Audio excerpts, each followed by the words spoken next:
Ano guys, sabihin niya guys, vlog tayo guys.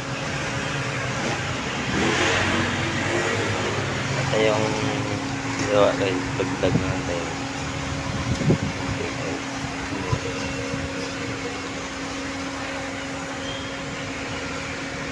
Hindi tayo nakapag-upload guys kasi busy tayo guys, trabaho. Wala tayong ano, tayo pag-upload guys, wala din tayo mag-vlog guys.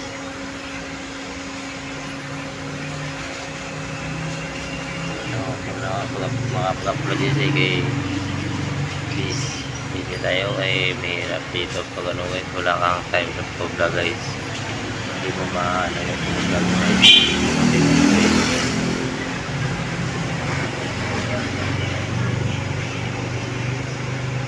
Kung na sana yung footage yung pag-vlog guys, so busy tayo.